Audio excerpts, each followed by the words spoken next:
बहुत ही बढ़िया सवाल है, क्योंकि पूछा गया है कि भाई अगर लाइट जो है पैरेक्सल ना हो तो इनमें से जो चार ऑप्शन है किस पे फर्क पड़ेगा, मतलब कौन जो है डिपेंड करेगा और डिपेंड नहीं करेगा। तो देखो पैरेक्सल का मतलब तो हम बता चुके हैं कि लाइट आपस में पैरेलल हो और प्रिंसिपल एक्सिस की भी पैरेलल हो।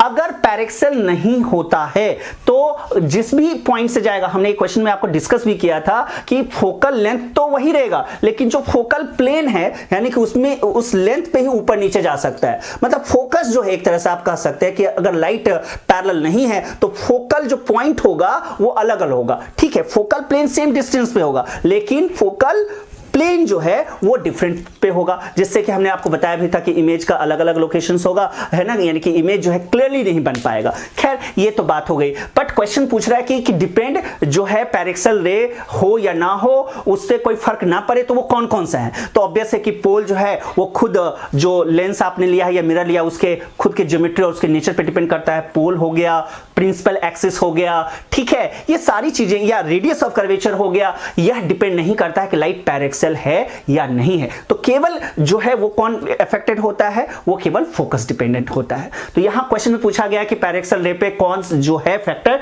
डिपेंड नहीं करता है, तो यहां पे ए बी को छोड़ के यानी कि तीनों जो है राइट आंसर होगा। तो यही था इस सवाल का जवाब। आई होप कि आपको समझ में आया होगा और आपको अच्छा भी लगा होगा। Thank you so much. अच्छा सवाल है ये भी। कहा गया है कि हमें एक मिरर दिया गया है और वो कनकेव भी हो सकता है, कन्वेक्स भी हो सकता है, और कहा गया है कि जो इमेज है वो कैसा है, इरेक्ट है। अब इरेक्ट इमेज जो है वो किधर बनता है? अगर हम कनकेव की बात करें तो अगर ऑब्जेक्ट एक साइड है तो वर्चुअल जो इमेज होगा वो दूसरे साइड फॉर्म होगा। उसी तरह से कन्वेक्स में भी हमने देखा कि ऑब्जेक्ट के दूसरे साइड जो है वो वर्चुअल इमेज फॉर्म करता है, और कन्वेक्स हमेशा वर्चुअल यानी कि इरेक्ट इमेज ही फॉर्म करता है। दोनों रियल और दोनों वर्चुअल हो ही नहीं सकते, क्योंकि हमें चाहिए इरेक्ट। इरेक्ट इमेज के लिए हमें एक को अगर वर्चुअल रखें तो दूसरा रियल होना पड़ेगा, और एक को रियल रखें यानी कि ऑब्जेक्ट अगर रियल है तो उसका इमेज हमेशा वर्चुअल होगा। तो यही था इस सवाल का जवाब, मतलब सी और डी जो होगा राइट आंसर होगा। Thank you so much. बढ़िया क्वेश्चन है ये भी, क्योंकि आपको एक कन्वेक्स लेंस दिया गया है और ऊपर का जो पार्ट है प्रिंसिपल एक्सिस के ऊपर उसको ब्लैक पेंट से पेंटेड कर दिया गया है, और पूछा गया है कि बताओ भाई इसका क्या प्रभाव होगा इमेज पे या उसकी इंटेंसिटी पे। तो देखो जो उसका इमेज है उस पर कोई फर्क नहीं पड़ेगा, क्योंकि यहां म्यू जो है यानी कि रिफ्रैक्टिव इंडेक्स चेंज नहीं हो रहा है, और हमें पता है कि बेंडिंग फिनोमेना पे यहां ब्लैक होने से, पेंटेड होने से कोई फर्क नहीं पड़ता है। तो एक तो हो जाएगा कि इमेज की पोजीशन में कोई शिफ्टनेस नहीं होगा, क्योंकि उसके लिए म्यू चेंज होना चाहिए। अच्छा, ब्लैक होने से क्या होगा कि इंटेंसिटी, लाइट जो है चूंकि कंप्लीटली नहीं जा पाएगा, है ना, कुछ रुक जाएगा, एब्जॉर्ब होता है, चूंकि ब्लैक कलर जो है लाइट को क्या करता है, एब्जॉर्ब कर लेता है, तो इंटेंसिटी कम हो जाएगी। तो यहां इस क्वेश्चन में सी और डी जो है राइट आंसर होगा। Thank you so much. ऐसे क्वेश्चन में आपको सिर्फ एक ही चीज का ध्यान देना है कि रिफ्रैक्टिव इंडेक्स जो है कितनी बार चेंज हो रहा है।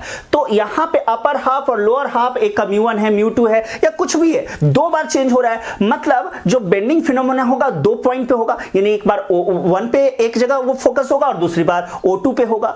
तो एक तरह से यहां देख लो कि इमेज जो है दो पोजीशन पे फॉर्म हो रहा है। तो क्लियरली यहां पे राइट ऑप्शन जो होगा ऊपर का दोनों यानी कि A और B होगा। तो कॉन्सेप्ट सिंपल इतना सा है कि जितनी हो, जितना रिफ्रैक्टिव इंडेक्स मीडियम चेंज होगा उतनी बार वो अलग अलग बेंड होगा, क्योंकि बेंडिंग फिनोमेना जो है वो ऑप्टिकली डेंस या रेयर मीडियम पे डिपेंड करता है। तो जितने सारे मीडियम्स होंगे उतनी बार वो बेंड होगा, अलग अलग पॉइंट पे फोकस होगा, और उतने सारे इमेज की पोजीशंस अलग अलग होगी।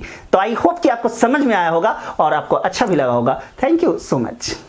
इस क्वेश्चन में आपको एक कन्वर्जिंग लेंस दिया गया और 40 सेंटीमीटर में एक स्क्रीन रख दिया गया, और कहा गया है कि भाई आप जो है मैक्सिमम फोकल लेंथ बताओ जिससे कि इमेज फॉर्म भी ना हो स्क्रीन पे। तो देखो सबसे पहले हम एक्स निकाल लेते हैं, यानी कि वो पोजीशन जहां पे हम लेंस को रखें। तो मान लो स्क्रीन से लेंस तक की जो डिस्टेंस वो एक्स हो गया। अच्छा, अब लेंस फॉर्मूला लगा के अगर हम df/dx निकाल लें, यानी कि मैक्सिमम इना कॉन्सेप्ट लगा लें, जिससे हमें वो पोजीशन मिल जाएगी जहां पे f मैक्सिमम हम रख सकते हैं किसका, लेंस का। तो आप सॉल्व करके देखोगे तो x की वैल्यू 20 सेंटीमीटर मिलता है, मतलब ठीक मिड पॉइंट पे लेंस को रखना चाहिए। चलो ठीक है, अब मिड पॉइंट पे रख दिए तो 20 सेंटीमीटर इमेज की डिस्टेंस भी हो गई, 20 सेंटीमीटर ऑब्जेक्ट का डिस्टेंस भी हो गया, यहां से फोकल लेंथ 10 सेंटीमीटर हो गया। तो इसका मतलब है कि 10 सेंटीमीटर पर रियल इमेज फॉर्म कर रहा है, क्योंकि एक तरह से सेंटर ऑफ कर्वेचर पे ऑब्जेक्ट है और सेंटर ऑफ कर्वेचर पे ही स्क्रीन है जहां इमेज फॉर्म कर रहा है। हमें लगा कि इसके आगे यानी कि 10 सेंटीमीटर से ज्यादा रखेंगे तो इमेज फॉर्म नहीं होगा, लेकिन यह गलत था।